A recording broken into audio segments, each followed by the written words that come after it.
Dans ce bras de fer en Ukraine et dans le monde, les mauvaises nouvelles pour nous autres occidentaux, elles tiennent en grande partie à la Chine. Et on va recevoir maintenant Hubert Védrine dans quelques instants. Des positions toujours plus marquées, c'est un des faits de la semaine. Nouvel équilibre, on va entendre une voix expérimentée entre toutes, le français qui a peut-être le plus longtemps pratiqué les relations internationales, tellement au cœur de l'État. Hubert Védrine nous rejoint sur ce plateau. Hubert Védrine, merci et bonsoir, je vous en prie. Voilà, s'il vous plaît. Mais oui, vous êtes le bienvenu.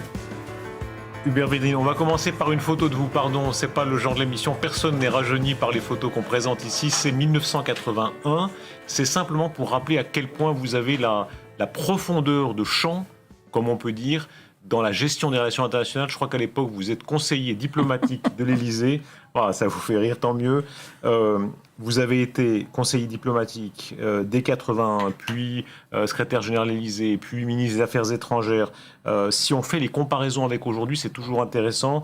Vous étiez, et il était dans le fameux documentaire de France 2 l'autre soir, l'Emmanuel Bonne de l'époque. Vous étiez aussi l'Alexis Kohler, l'actuel secrétaire général d'aujourd'hui, ou la Madame Colonna, la ministre des Affaires étrangères d'aujourd'hui. Premier commentaire très général quand vous voyez ces souvenirs et ces personnages dans la crise aujourd'hui. Vous avez vu le documentaire de France 2 l'autre soir. Non. Comment est-ce que de quel œil vous les regardez, ceux qui sont maintenant au front, pas seulement dans l'analyse mais dans l'action? Vous savez, il y a des éléments de continuité, on peut comparer, et puis il y a des éléments de changement. Enfin, globalement, au fil des décennies, il y a de plus en plus d'impatience, de précipitation, d'information, de transparence, hein, ce qui est à double tranchant. Et donc, il y a un changement de rythme. Après, la négociation, c'est toujours un peu pareil sur le fond. Après, au-delà de ces généralités, il faudrait être plus précis sur les contextes. Et on va en parler évidemment. Qui négocie avec qui, à quel moment, dans quel contexte, vous voyez. Le degré de risque, parce que, pardon de poser la question aussi brutalement, mais pour la plupart d'entre nous, à la fin, c'est ça. Chacun ramène à chez soi. La situation d'aujourd'hui par rapport à celle que vous aviez vécue depuis 1981, est-ce qu'elle est sans précédent? Il faut toujours se méfier de ce genre de déclaration hyperbolique, vous voyez. Mais c'est vrai que par rapport à ce qu'ont cru les Européens, je ne sais pas si c'est une évaluation réelle des risques, mais les Européens ont tellement cru vivre dans un monde idéal, la communauté internationale, le monde post-tragique, que c'est quand même très très dur, notamment pour les Européens de l'Ouest. Mais les autres peuples du monde n'ont jamais tout à fait cru à cette histoire-là. Et c'est plus difficile, mais on n'est pas fin février, donc il y a quand même plusieurs mois maintenant, les gens ont commencé à comprendre qu'ils avaient espéré des tas de choses terriblement sympathiques, mais qui ne se sont pas concrétisées, et que c'est encore le rapport de force, c'est encore la menace, etc. etc. Donc je crois que l'immense majorité du public a compris ça maintenant, vous voyez. Alors donc il y a une inquiétude, il y a une déception, mais ils ne le découvrent pas maintenant parce qu'il y a encore, comme depuis le début, un risque d'élargissement, il y a un risque d'escalade, etc. Les changements des derniers jours encore, j'aimerais qu'on parte de cette déclaration de l'OTAN. Ça a été le sommet de l'OTAN cette semaine, mardi, à Madrid, avec cette déclaration d'une clarté inusitée contre les Chinois, sur le danger chinois, en parlant de risques systémiques. On peut voir peut-être ce tweet très exactement de la part de l'OTAN. Nous travaillerons ensemble de manière responsable en tant qu'alliés pour répondre aux défis systémiques que la République populaire de Chine fait peser sur la sécurité euro-atlantique. On a l'impression ici qu'on désigne clairement un danger et, pour dire les choses, un ennemi.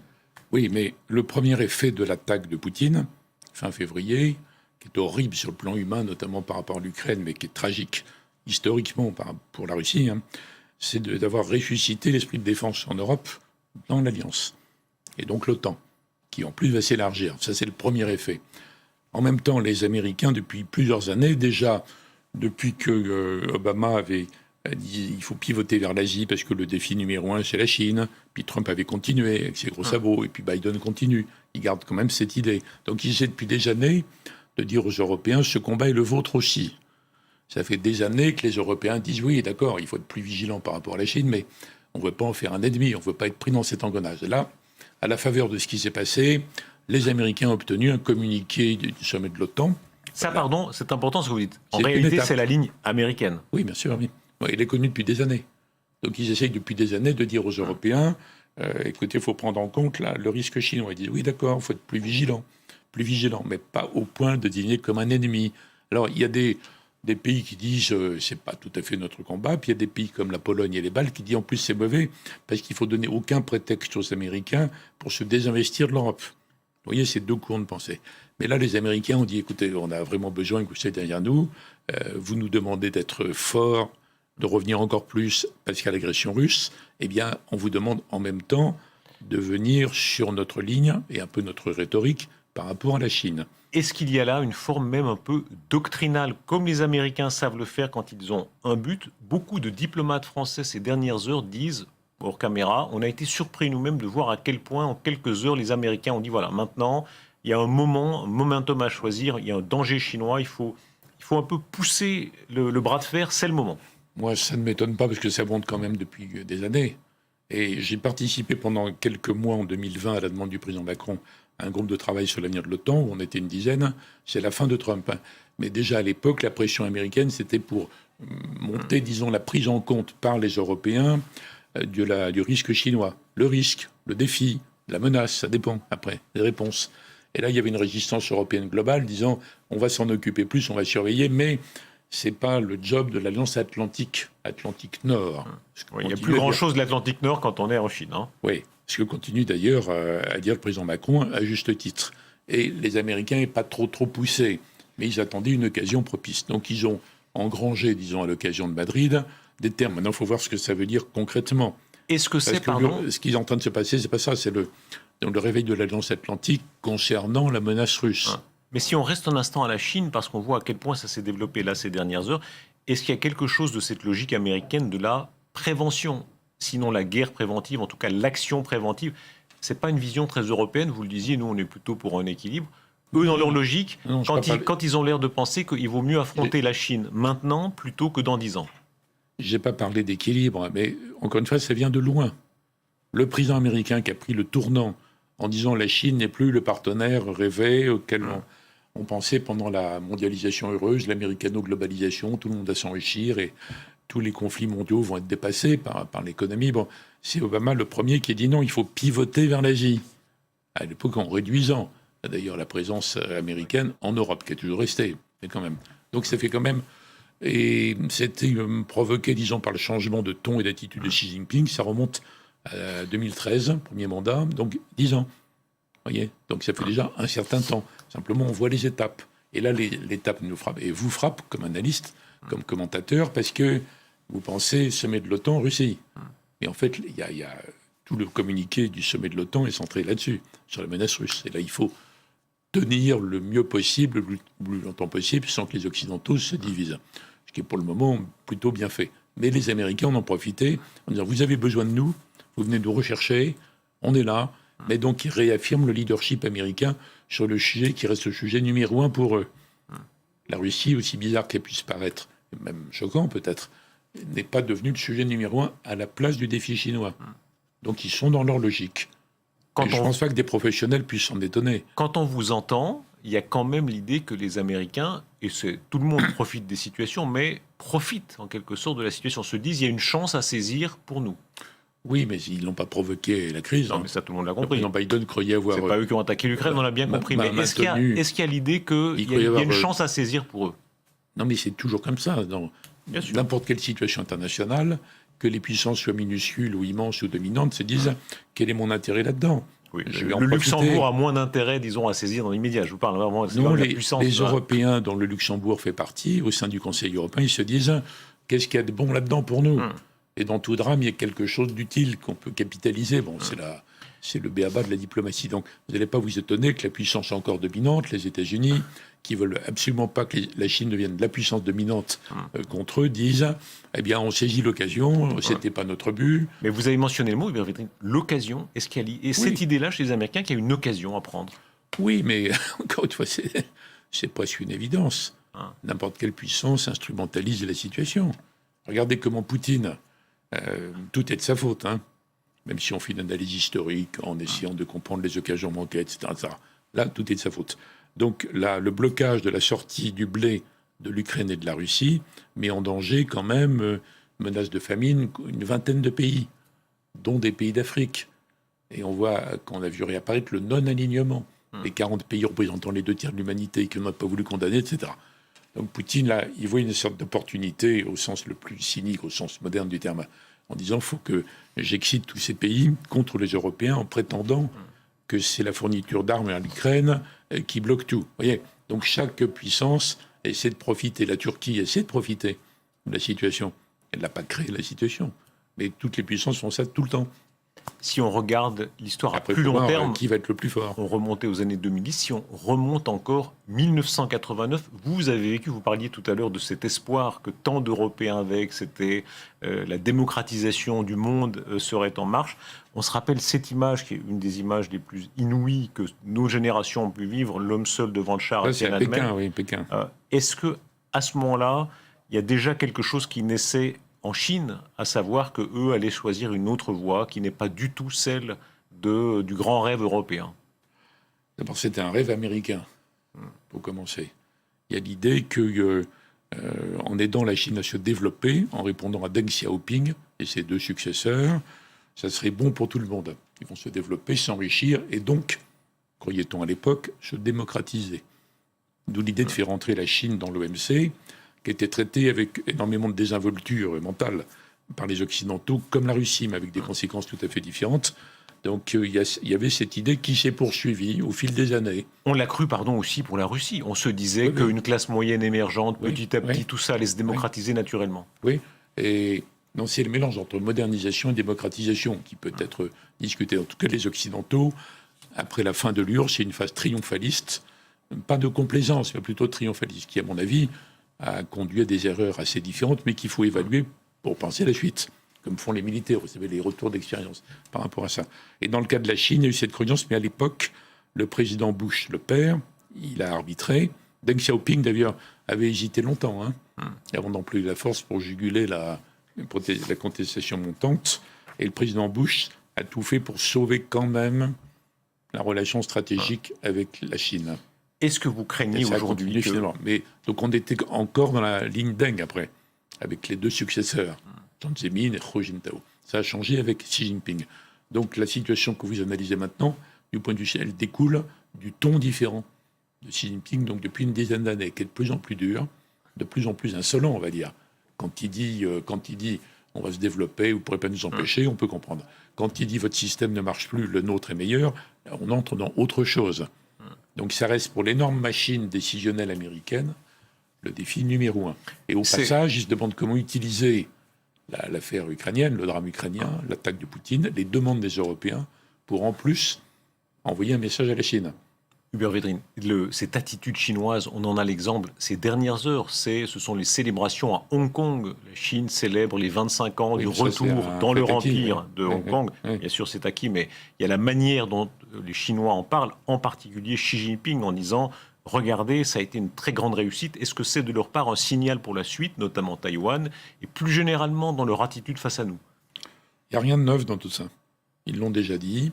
D'ailleurs, le nouveau patron, qui était l'ancien chef de la police à Hong Kong, il a redit une chose qui dit que la Chine confirme l'idée d'un pays de système. Nous, on a l'impression qu'il y a un pays, un seul système, avec la reprise en main de Hong Kong par rapport à ça. Qui, dans la mémoire longue des Chinois, il faut toujours revenir à ça, Hong Kong, c'est une base pour les flottes britanniques pour mener la guerre de l'opium contre les Chinois, pour imposer aux Chinois d'acheter l'opium britannique fabriqué en Inde. Et les Chinois font tout pour que les Chinois n'oublient pas ça. Donc c'est sans arrêt, c'est sans fin. Il y a une revanche, il y a un sentiment de revanche des Chinois à notre égard. Alors il faudrait distinguer dans l'ensemble des pays qui ont été dominés ou colonisés, etc. Il y a des pays qui veulent simplement prendre leur revanche, comme dans le sport, on va dire chacun son tour, et des pays qui veulent se venger. Et ce qui est très urgent, je crois, moi, dans les années qui viennent, pour les Occidentaux en général, mais l'Amérique, on ne sait pas trop où elle va, donc pour les Européens, c'est d'analyser précisément pourquoi il y a 40 pays représentant les 2/3 de l'humanité qui n'ont pas voulu condamner Poutine, mais de les analyser un par un pour les reconvaincre que ce n'est pas du tout leur intérêt d'aller trop loin du côté Poutine ou du côté chinois, même si la Chine est dans le paquet. Il y a un gros travail à faire. Regardez l'Inde, par exemple, dans les années qui viennent. Il y a des sentiments populaires. Moi, je suis très frappé du nombre de messages qu'on reçoit, notamment d'Africains. Et là, on ne parle pas des dictateurs ou des dirigeants, des élites, comme on dit. c'est beaucoup d'Africains, monsieur et madame tout le monde, qui écrivent en disant « Nous, on soutient Poutine, nous, on trouve que tout le monde a commis des atrocités, mais alors au fond, les Occidentaux en ont commis aussi. » Et il y a ce sentiment dans une part qui nous surprend et qui existe. Ça nous surprend si on avait cru que la fin de l'URSS, l'époque triomphaliste, la fin de l'histoire, l'hyperpuissance, l'hubris, tournait la page de tout ça. Et que le développement économique illimité, dans le cadre d'une économie globalisée, dérégulée, financiarisée, dollarisée, etc., allait périmer tout le baratin historique. C'est l'époque où Kissinger aux États-Unis mis en garde. Ils se sont obligés d'écrire un livre en disant on a encore besoin d'une politique étrangère. Parce qu'un triomphalisme qui consiste à dire on s'en fiche maintenant de ce que pensent les autres. Alors il y a tous les autres qui ressassent leurs histoires, ils l'interprètent à leur façon. Et il y a énormément de régimes qui ne sont pas capables de répondre normalement aux attentes de leurs concitoyens, donc ils entretiennent comme ça la rancœur, une présentation historique incroyablement biaisée, même s'il faut être franc et honnête en histoire. Et là, c'est en train de revenir en disant les Occidentaux, ils veulent nous imposer leurs critères. En fait, quand eux-mêmes violent leurs principes, ils ne sont jamais condamnés. Là, c'est peut-être triste, mais enfin, on ne va pas prendre parti. Donc c'est le retour du non-alignement des années 50-60, avec des gens comme Sukarno, Tito, Nasser, Chou En-lai. C'est en dehors des horreurs de la guerre en Ukraine, où il faut vraiment espérer que les choses vont s'arrêter un jour, c'est ça l'élément en termes de géopolitique. C'est un grand défi pour nous, ça, nous, globalement. Défi, dites-vous, dans cette réorganisation, quand on voit les images de la semaine du G7, la semaine écoulée, quand les 7 puissances les plus industrialisées sont là, en Allemagne, en Bavière, qu'elles se retrouvent, qu'elles marquent leur... est-ce que on a parfois parlé d'un directoire du monde, est-ce qu'ils ont gagné en influence ou au contraire perdu? Non, ils ont perdu forcément, parce qu'à un moment donné, ils étaient dominants. Donc il suffit de regarder les pourcentages respectifs des PIB, la croissance, etc. Et d'ailleurs, les Occidentaux n'ont plus le monopole de la puissance. Donc c'est assez différent. Est-ce que ça les terrifie? Je me permets de vous interrompre. Moi, j'étais très frappé d'entendre beaucoup d'Américains se dire il y a la règle qui veut que l'économie la plus puissante accueille le siège du FMI. Donc, en théorie, si dans quelques années c'est Pékin, ce serait Pékin. Le siège du FMI à Pékin, pour beaucoup d'Américains, c'est inimaginable. Ils ne veulent pas vivre ça. Non, mais l'idée de la Chine numéro 1 en 2049 devant les États-Unis, c'est impensable pour eux. Donc c'est toute l'organisation du monde conçue par les Américains après la Deuxième Guerre mondiale. D'ailleurs, très remarquablement. C'est peut-être la seule fois dans l'histoire où la puissance dominante, gagnante, avait réussi à combiner ses intérêts légitimes et une sorte d'intérêt collectif. Bon, on n'en est plus là.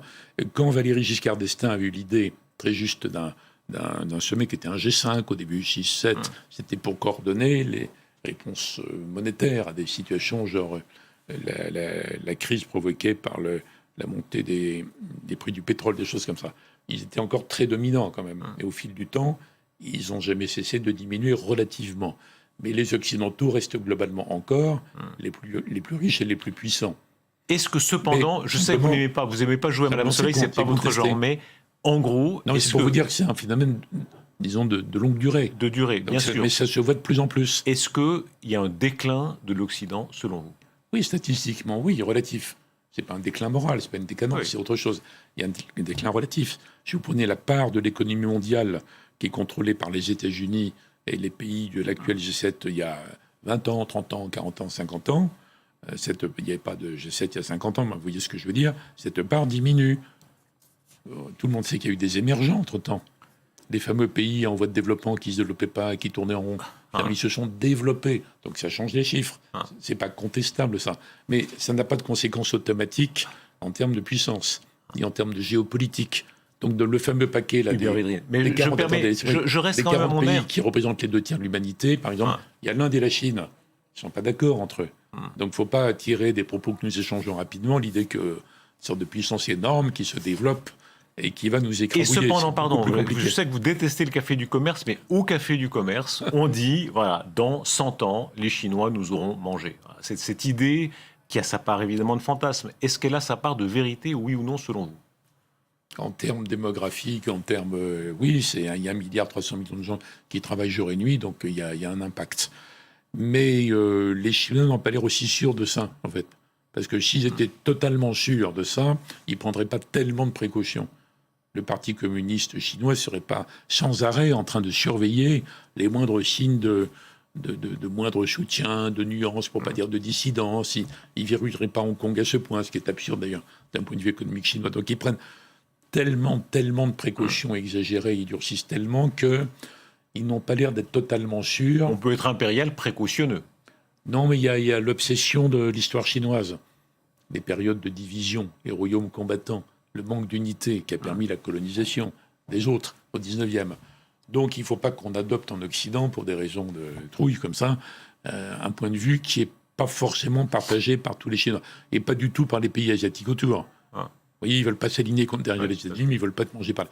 Donc en fait, c'est plus complexe et plus ouvert qu'on ne le croit. Et on ne peut pas que extrapoler. Ça ne se passe jamais comme dans les extrapolations. Une grande partie de la France a regardé de manière vraiment avec fascination ce documentaire de France 2 auquel je faisais allusion tout à l'heure, où on voit vraiment le dialogue direct entre Emmanuel Macron et Vladimir Poutine. Souvent, c'est des documents qu'on voit après qu'ils ont été déclassifiés des années, des décennies plus tard. Là, on a cette matière un peu historique à laquelle on a pu assister. Vous, je rappelais vos fonctions, conseiller diplomatique, secrétaire général de l'Élysée, vous avez vécu tout ça. D'abord, ça paraît très anecdotique, mais le tutoiement de chef d'État, Emmanuel Macron et Vladimir Poutine se tutoient. Je crois que c'est Emmanuel Macron qui l'a plutôt amené qu'en sens inverse. Est-ce que c'était déjà, à l'époque de François Mitterrand, que vous avez pratiqué? Est-ce que c'était déjà le cas? Non, pas du tout, mais ça dépend des gens, les ministres. Enfin bon, c'est l'évolution de l'époque, ce dont vous me parlez. Le pouvoir aussi évolue, la communication évolue. Il y a de plus en plus de communication, c'est à double tranchant, hein. De plus en plus de transparence. Il y a un mode de contact qui s'est en effet normalisé, banalisé. Bon, entre les ministres, c'est courant, les gens ne se connaissent pas, ils s'appellent par leur prénom au bout de 3 minutes. C'est complètement fabriqué, bien sûr, mais c'est un mode de travail, c'est comme dans les contacts d'entreprise, c'est pareil. Donc, mais ça ne nous dit pas grand-chose sur le fond, ça. C'est un changement de ton et de style. Qui n'est pas tout à fait indifférent. De même, pardon, l'usage de l'anglais. On voit à quel point... Le globish. L'anglais. Sauvons le vrai anglais. Je sais que ça, c'est un de vos chevaux de bataille, mais évidemment, c'est très frappant de voir à quel point les chefs d'État, il y a encore quelques années ou décennies, se refusaient souvent à parler une autre langue que leur langue nationale. Tout ça, c'est désinhibé. Emmanuel Macron parle bien anglais, et puis, évidemment, ça crée une relation directe entre chefs d'État. Est-ce que ça change quelque chose? Poutine, il parle quoi, même? Non, avec Poutine, c'est différent. Mais au G7, et quand on le voit... alors... dans la sphère américano-globalisée, peut-être... Et d'ailleurs, donc, il se tutoie en anglais, c'est ça votre théorie? Oui. Bon, tout ça, c'est Il reste qu'on voit bien que les rapports ont changé. Voilà. Quel regard vous portez là-dessus? Non, le mode de contact, le mode de relation, le mode d'expression a changé avec la société. Les pouvoirs ne sont pas dans des bunkers ou dans des citadelles. Et on voit bien les influences de toutes sortes. Mais ça ne change pas le fond de ça. Est-ce que, puisque vous soulignez la continuité, quand on voit à quel point ils se parlent de façon directe, on voit souvent aux étages en dessous, on se parle de manière plus prudente, plus habillée. Là, il y a quelque chose comme une crudité des échanges. Ça a toujours été comme ça. Oui, mais comme vous disiez, les comptes rendus, les mémoires concernant Yalta, la conférence de Yalta, en 1945, où d'ailleurs il n'y a pas eu de partage du monde, contrairement à ce qu'on raconte en France. Il y a des discussions sur le partage de l'Allemagne. Bon, au début, c'est un peu indirect, c'est un peu allusif. Et au fur et à mesure que ça avance, c'est de plus en plus cash. Donc quand on est dans les vrais débats, pas des rencontres, pas le small talk, il n'y a pas des petites conversations diplomatiques, simplement pour l'agrément ou pour la forme, dans des vraies discussions à la fin des fins, que ce soit sur le Brexit, que ce soit sur des questions de désarmement, que ce soit maintenant la question russe, etc. Oui, à la fin des fins, c'est très décapé, c'est très décanté et c'est cash.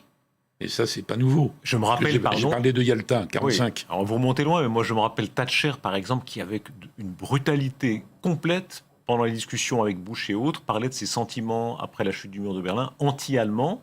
Elle avait des raisons pour ça, évidemment, passé britannique, de manière très, très directe, qui serait impensable à l'échelon de ministre, en tout cas en public.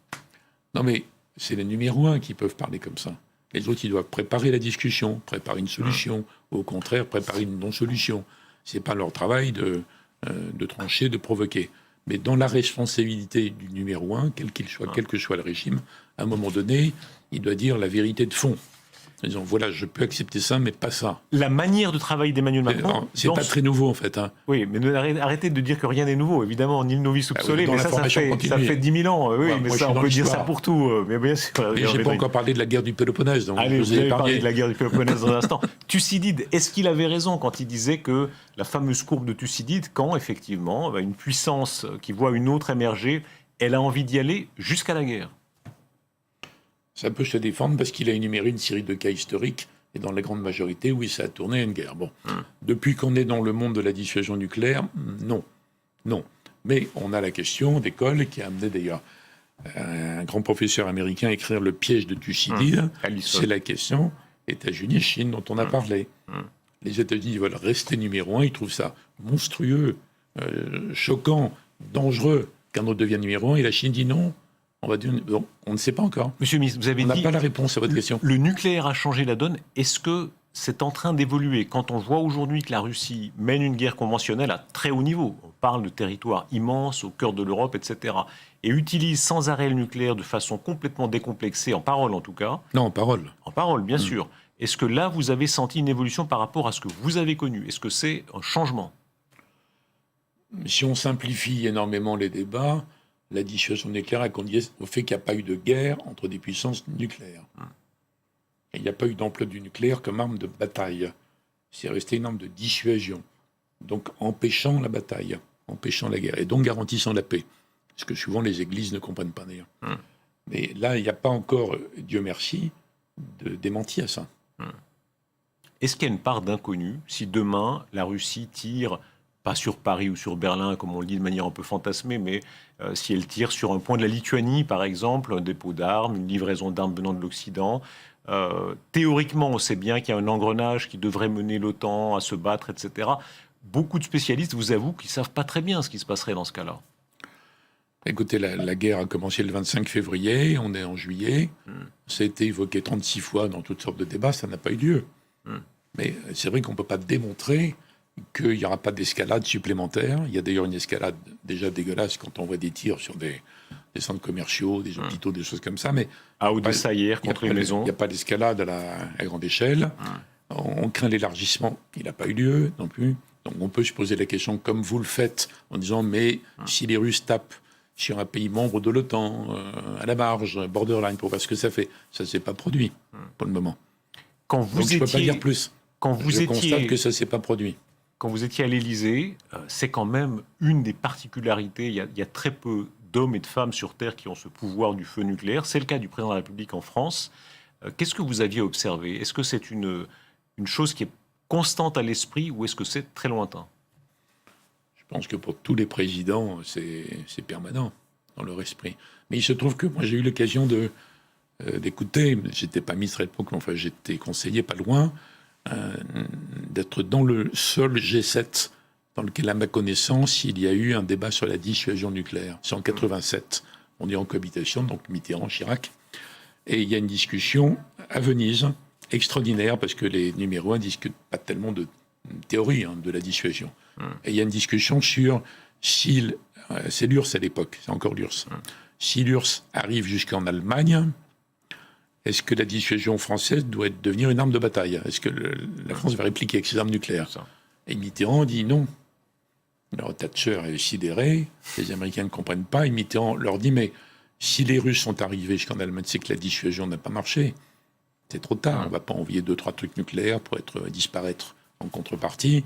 Il faut revenir à la dissuasion stratégique. Elle doit être conçue d'abord dans l'arsenal américain, et puis anglais et français, de façon à ce que la guerre ne commence pas contre les pays nucléaires. Bon, alors on peut discuter sans fin là-dessus, les spécialistes connaissent ça très bien. Je veux dire par là que, à ma connaissance, il n'y a jamais eu d'échange pointu à ce niveau. Sur la dissuasion, qu'est-ce que ça veut dire? Puis il y avait la vieille querelle dans l'alliance de la riposte graduée, éventuellement. Bon. Je ne crois pas qu'il y en ait eu d'autres. Est-ce que la procédure... Donc ils étaient obligés de l'avoir en tête, même s'ils ne l'avaient pas avant, quand même. Là. C'est une procédure qui, par définition, n'a jamais été pratiquée. Heureusement, est-ce qu'elle est, huilée et certaine, ou est-ce qu'il y a une part d'inconnu? Non, il n'y a pas d'inconnu. Dans tous les pays nucléaires, c'est pas une procédure, il y a un processus de décision. Mais c'est d'après ce que je sais, je ne sais pas tout, mais c'est jamais un individu tout seul. Donc c'est pas le président seul qui décide. Qui dit j'en ai marre, toc. Oui, ça on l'a compris. D'ailleurs, Reagan s'était fait piéger à un moment donné, il avait le micro ouvert. Et avant une conférence, je ne sais pas où, il a dit j'en ai marre des Popov, c'était le terme pour désigner les Russes à l'époque. Je vais les faire disparaître, toc, j'appuie. C'était une blague comme ça. C'était du Reagan tout court. C'était du Reagan. Mais en fait, il y a des procédures, il y a une mise en alerte, il y a des procédures Et d'après ce que je sais, dans aucun des pays nucléaires officiels ou pas officiels, ça peut pas se faire comme ça. La fameuse légende, est-ce qu'elle est vraie de François Mitterrand qui, lors de la passation des pouvoirs, a laissé dans son veston, quand il échange des pouvoirs avec Jean-Pierre Giscard d'Estaing, le code nucléaire et on fait appeler la teinturerie parce qu'il faut récupérer le veston? C'est vrai ça? Je ne peux pas confirmer ça. Ça veut dire quoi? Je ne veux pas confirmer. N'ayant pas été teinturier, je ne peux pas vous dire. Vous êtes très bon, Hubert Védrine. Le secret qui entoure le nucléaire, c'est le cœur du cœur de la machine à l'Élysée? Enfin, il y a une part de secret. Enfin, c'est secret, c'est pas secret, parce que les arsenaux nucléaires sont assez connus. Ils sont très surveillés, même dans les pays qui prétendent ne pas l'être, comme Israël, par exemple. Bon, et puis il y a l'Inde, le Pakistan. Donc c'est à la fois très connu. Le processus de décision est assez bien connu des différentes puissances nucléaires entre elles. Il y a toujours un doute sur ce que déciderait. D'autant qu'il s'agit de dissuasion. Normalement, si ça fonctionne bien, ce qui est le cas depuis l'invention, c'est fait pour ne pas être utilisé. Donc c'est fait pour ne pas décider. Il n'y a même pas à décider, je ne l'emploie pas. Ça fonctionne constamment, la dissuasion. Et quand on entre dans les scénarios, est-ce qu'il faudrait décider? Mais décider quoi? Si ça devient une arme d'emploi, on est dans tout à fait autre chose. Mais pardon, ça c'est la théorie. Quand vous parliez des illusions qu'on cultivait naguère, est-ce que ça ne fait pas partie de ces illusions? Moi, je fais partie d'une génération qui a cru ça, c'est-à-dire ou bien c'est la guerre complète, c'est l'apocalypse, ou il n'y a rien, parce qu'on est tranquille. Or, on voit aujourd'hui que les généraux, y compris français, vous disent, chez les Russes, l'usage tactique d'une bombe, d'une arme nucléaire contre un point de l'Ukraine, par exemple, ça n'est pas du tout exclu. Qu'est-ce qu'on fait dans un cas pareil? Moi, je ne peux pas démontrer que c'est exclu. Je suis obligé de répondre quand même, mais je constate que ça n'a pas eu lieu. Même si vous avez énormément de spécialistes qui spéculent, c'est normal, on les questionne, depuis la fin février là-dessus. Ça n'a pas eu lieu. Et je rappelle que la dissuasion nucléaire a neutralisé les guerres entre puissances nucléaires, directes, et pas le reste. D'ailleurs, depuis des dizaines d'années, il y a eu beaucoup de guerres dans beaucoup d'endroits, indirectes. Par rapport à ça. Donc pour le moment, les illusions dont je parle souvent, c'est pas ça. C'est les illusions des Européens après la fin de l'URSS sur une sorte de monde idéal, la communauté internationale, la croissance mondiale qui va régler tous les problèmes, etc. Ça, c'est la vision dite bisounours. Mais c'est un autre débat que le débat stratégique. Hubert Védrine, tout le monde sait la proximité que vous avez eue avec François Mitterrand dans le pouvoir, mais aussi intellectuellement. Il y a d'abord, je recommande votre dictionnaire de la géopolitique, où tout ça existe toujours intellectuellement. L'importance de la géographie. J'aimerais que vous regardiez avec nous simplement la carte de l'Europe, parce que souvent François Mitterrand ramenait les choses à ça en disant les pays ont l'histoire de leur géographie, ils ont les réflexes de leur géographie. Oui, c'est les deux. Les deux, histoire et géographie, qui se répondent toujours. Quand vous regardez la carte de l'Europe telle que nous tous, on peut la regarder avec une certaine naïveté candide, la présence de l'Ukraine, l'importance de l'Ukraine au cœur de l'Europe, comment est-ce que vous la lisez? Je vous rappelle que Brzezinski, qui est l'autre grand penseur de la géopolitique américaine avec Kissinger, Brzezinski est mort il y a quelques années, polonais d'origine, donc archi-anti-russe, qui avait théorisé d'abord la politique américaine en Afghanistan avec l'aide des Saoudiens à l'époque, mais il a théorisé le fait qu'il fallait empêcher la Russie de contrôler l'Ukraine. Et que dès lors que la Russie ne contrôlerait plus l'Ukraine, ce qui s'est passé après, puisque l'Ukraine est devenue indépendante, ce que beaucoup de Russes n'ont jamais avalé, en fait, eh bien, la Russie ne serait plus une grande puissance. Ça, c'est le théoricien de ça. Le même théoricien Brzezinski, on peut même remettre la carte que vous aviez là, dans les dernières années de sa vie, il disait c'est une erreur de vouloir mettre l'Ukraine dans l'OTAN. Alors, on n'est pas très fort en carte, là, parce qu'on a de la peine à voir l'Ukraine, mais enfin, on va voir si on arrive à trouver une carte. On va voir l'Ukraine après 130 jours. Voilà. Alors, l'Ukraine, non, elle n'est toujours pas là. Voilà. Donc, je disais que le même Brzezinski, à la fin de sa vie, disait on a tort de vouloir mettre l'Ukraine dans l'OTAN. Donc mais d'ailleurs, la plupart des vétérans de la guerre froide, Kissinger, Brzezinski, Kennan, etc., étaient très réalistes, très durs, très dissuasifs, très réalistes. Et dans les grandes crises horribles de la guerre froide, ils ont toujours laissé des portes de sortie à l'URSS. Après, il y a une époque triomphaliste, et c'est pas les mêmes gens. Bon, de toute façon, pour faire ce que disait Brzezinski, il aurait fallu une garantie de l'OTAN et de la Russie. Bon. L'immensité de l'Ukraine, c'est tellement important. Au cœur de l'Europe, c'est grand comme la France. C'est pas l'immensité, c'est la position. Ouais. La position. La position, en effet. Et on voit que l'affaire était évidemment pas réglée. Peut-être qu'à la fin des fins, les Russes vont arrêter les combats en prétendant que leur objectif, c'était ça. Donc l'Est que l'on voit sur la carte, peut-être, ça serait mieux pour les pauvres gens qui sont sous les bombes, hein. Sauf si entre-temps, ils utilisent la Biélorussie pour des pseudo-provocations, leur permettant de... etc.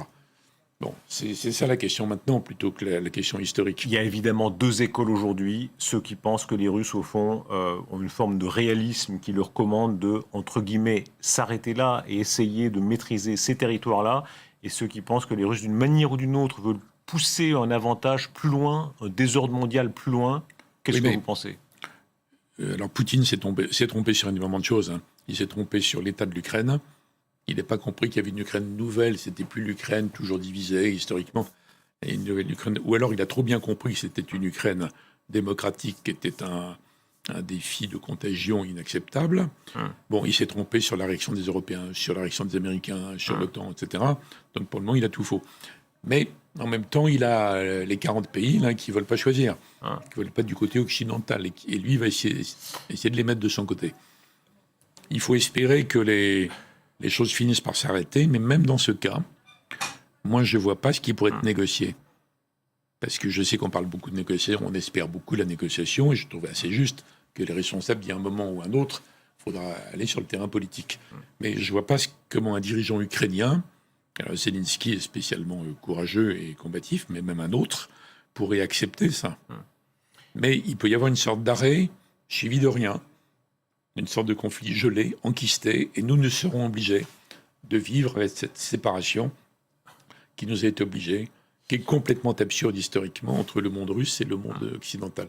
On sera peut-être obligé d'assumer ça très longtemps, sans qu'il y ait de solution. Hubert Védrine, merci beaucoup d'avoir été notre invité. Je recommande votre dictionnaire amoureux de la géopolitique. Est-ce que vous avez, avec votre fameuse doctrine, rien ne change sous le soleil? Si, quand même. Mais non, rien ne change et tout change, mais il faut revenir à l'histoire sans arrêt. Mais l'histoire est remplie de solutions totalement contradictoires. Mais on ne peut pas s'en passer non plus, parce qu'il faut au moins s'éviter les bévues d'une ignorance historique. Merci beaucoup.